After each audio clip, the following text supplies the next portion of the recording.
Okay, welcome to Links London and the Links London Global Headquarters, aka the Garage. Today I'm going to share with you the story, a little behind the scenes of our new Links London logo, why I've created it, how I created it. So I had given logos no thought. To say I'd given them no thought is a bit of an overstatement. I didn't even consider what I was using as a logo, and I think there's two reasons for that. One, they're not really a big thing in the jewellery trade. We have hallmarks, which are a big deal. They're a legal requirement. So I've definitely given that a lot of thought, and that was quite high on my list of things to do, registering for hallmarking. But I think just as in hindsight, a lot of jewellery businesses do have logos, but they're word marks. And for some reason, in my mind, I hadn't put the two together, that word marks, I knew a lot about word mark trademarks, and I just thought that I'd confused the two. But now it's been pointed out to me, they're everywhere. And they were pointed out to me by a Scottish guy on YouTube. He doesn't know it, but yeah, this guy, Rock Your Brand. I've been doing a lot of research into trademarks and some nuances to do with them. And this guy talks a little bit about trademarks, but a lot about logo design and brand building and the difference between copyright and trademark and where they overlap. But his whole thing is about branding, and he goes into quite a lot of detail about logos. And I think because of the research I'd been doing, Google and then YouTube had looked at my search history and was in my recommended videos. A few of his videos were coming up and they were on autoplay, so I ended up listening to them. And yeah, light bulbs went off, and I was thinking, yeah, I really need to look at the logos, because his whole thing, he's in the business of making logos and creating logos for brands. And there's a lot of issues that have popped up, obviously, for people that are contacting him where they've outsourced it, and then they're having legal issues, which he's then having to address and resolve for them.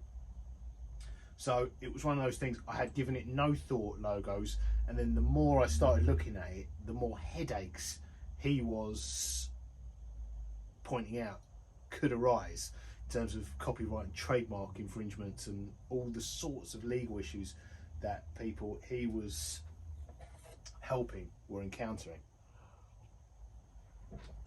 So originally, I had just, on the Links London website, all I'd done where the logo goes there is cut and paste an original Links of London logo.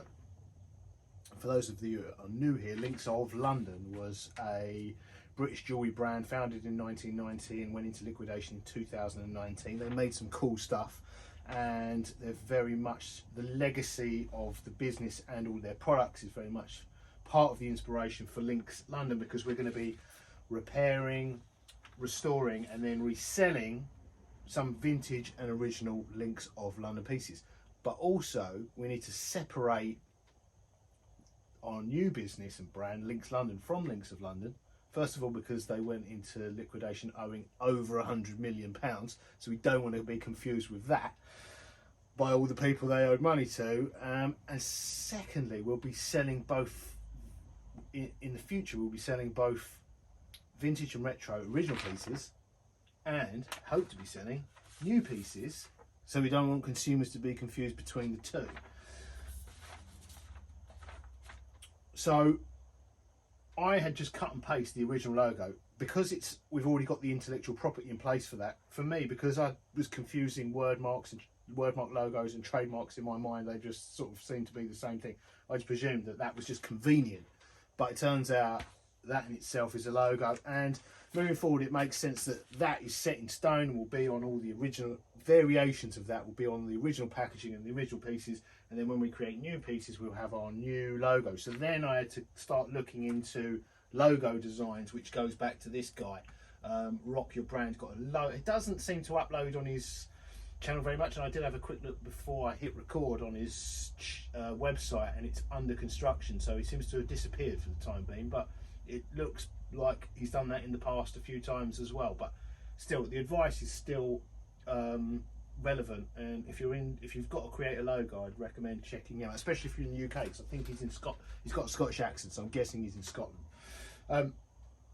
So the more I looked and took his advice on board, most of which was use a professional, but then you've got like his advice is about the pitfalls of using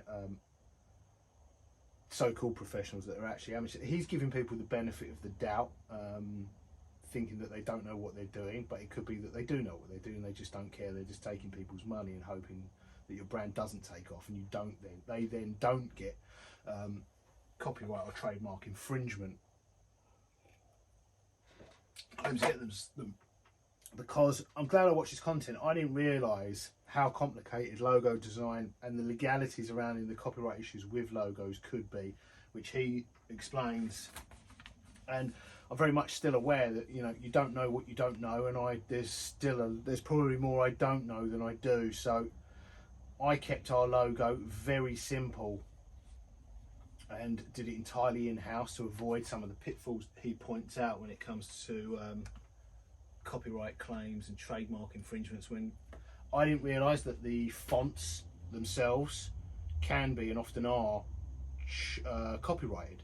So if you just go into your favourite word processor, create what you think is just a header and subheader, and publish that itself, just that, because you've used copyrighted font, can get you in trouble, or could potentially get you in trouble if you don't have the correct license. And then if you start using clip art, that can be copyrighted, and it's fine for personal use, but for commercial use, which is what we are doing for a company logo, you could in theory get hit with multiple claims.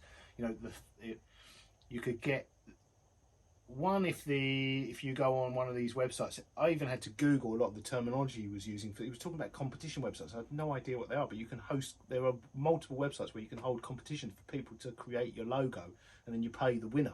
But they can often, because they're working on short time frames and tight budgets, that it appears they can sort of construct a logo out of a lot of clip art and widely available copyrighted fonts, just for speed and convenience. And then you could, in theory, the more components to it are, the more claims you're likely to encounter.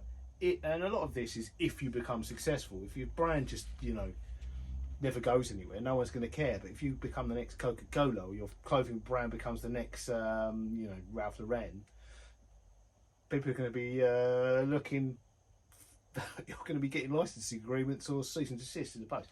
So yeah, you can in theory end up with claims for the font you've used, for any clip art, multiple clip arts, and then if the person doesn't transfer the ownership correctly of the overall design, you can get hit for the overall design. So you can get you can end up with multiple issues from just one simple little, what seems like a simple little logo that I've given no thought to. So yeah.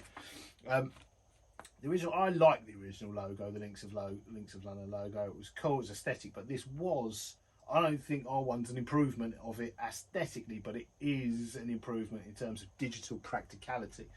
The original logo, I can't see a logical progression, because I've got a lot of different pieces from different periods, and logos seem to appear, but then they seem to sort of rehash them more based on practicality and sort of printing constraints. There's not like a logical rebrand.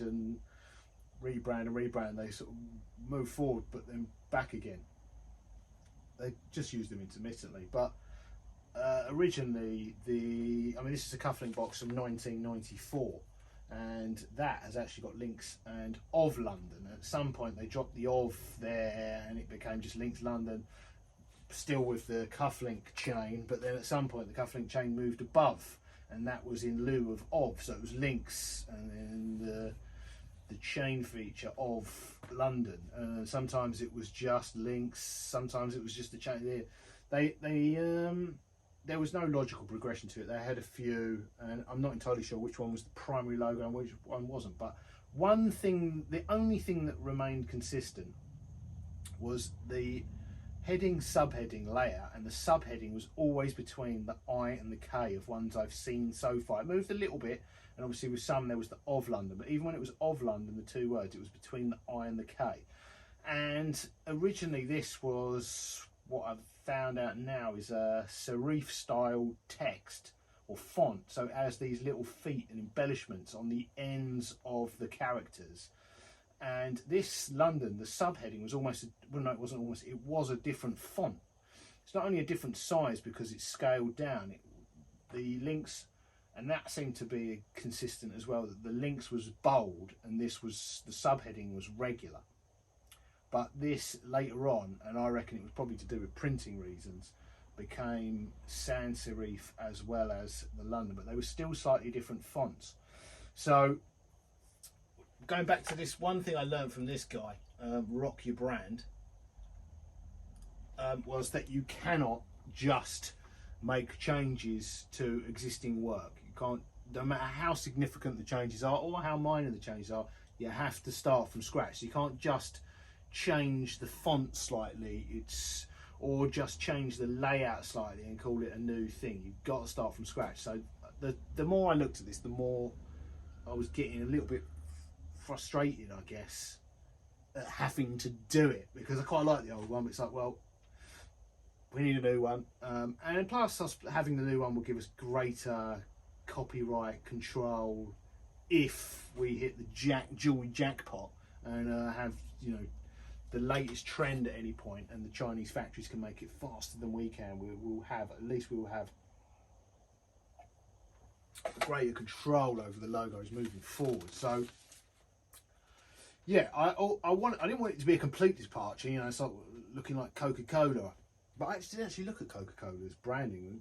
I went from not noticing it to starting seeing it everywhere. And Coca-Cola was quite interesting in that the difference between like the original Coke, Diet Coke, Zero and caffeinated, they just invert the colour scheme. Although there is, if you actually, in your mind, if you think about it, there is additional words on there and stuff, but you don't really read them. You just, the original is the red one, and then they invert the colour scheme for Diet. And actually, I think when they first brought out Coke Zero, it was a very different looking label. It was black. But now this difference is, it's evolved. The difference is now a lot more subtle. They've got the original red, the label looks very much like the original label, but the font is black instead of white. The difference is very subtle, but when you know, you know. So anyway, I didn't want a complete departure and go for some ornate logo. Also, I wanted to keep it simple for the reasons I was saying earlier, in that it seems the more complicated and the more bits you add in, well, making them yourself, the more work it is, and if you're importing them, the more copyright claims you're opening yourself to, or designer problems. So what I've had to do with this is change, I mean really there's two elements to this, a font and an overall layout. So I've made the font a custom font, and instead of two different fonts, I've just made one font, getting less work. This is what would be considered, I've had to learn all this as well, making a font. So it would be considered a geometric sans serif font or glyphs. So pretty much square. So square characters, the rounds, and no little feet or embellishment on the ends. And these, unlike the original Links of London, these two, this is the exact same font. The only thing that makes this look slightly smaller is because we've got the 5 characters and the 6, and to make the 2 letters the same length rather than having the subheading between the I and the K, these are the same length, and the only reason they're the exact same font, the exact same way. I haven't gone for like the bold and the regular font. They're the exact same. The only thing that makes that appear smaller, well, it is smaller because that's 6 characters, and that is the 5 custom font I've made and custom spacing. And yeah, change to that. The other thing with this is the reason it's better for a digital age, I actually think that looks better printed aesthetically, but that was made in the early 1990s. I don't think they got a website until like the late 90s. Most companies didn't. Although the internet had been around a long time in theory, the dot-com boom in the late 90s, most people didn't move to online, even businesses didn't move to online shops until late 90s, early noughties. We didn't get the iPhone until 2007. So even in 2007, 2008, if you needed a social media, what would it be called, a profile picture, you were an early adopter, you're ahead of your time. So, but that, unfortunately, it's shrunk down into, I mean, even if you can see it there on that scale there, it's tricky to read. With that tiny, if that was of London on a social media profile pic, almost it just looks like an underscore. That looks like a full stop. So that looks phenomenal in print and in a larger scale. On a small scale, on a phone, even on a tablet, it doesn't translate well. That's not perfect, but it works better for a digital age. And I think it's somewhat a nod to the legacy logos. It's not a complete departure, but for copyright ownership, we have had to create every element of it from scratch, font and layout. And again, going back to the Coke analogy, I wasn't sure if that's different enough. So that's where I went with that. If we need, obviously with Coke, they went completely different and reined it back in. I'm wondering if I haven't made it instantly side by side different enough. So that is exactly the same, but obviously with the inverted colour scheme, a la Coke Zero. So yeah, still very much a work in progress, like many things. We'll just see how it looks and how it works, and especially on packaging. So it may work well on packaging, it may not. I mean, that is one from the 90s, 1994. That's a cufflink box. They had that is almost an inverted colour scheme there on these original embroidered logos, which works reasonably well. So yeah, we'll see. Time will tell. But that is the backstory of the new logos, and it's on the website now. And moving forward, the plan is for new items and new packaging to have new logos, and obviously the vintage, retro and legacy products will stick with the original logos. So any updates to that and I'll let you know. All right, I'll see you in the next one. Toodles.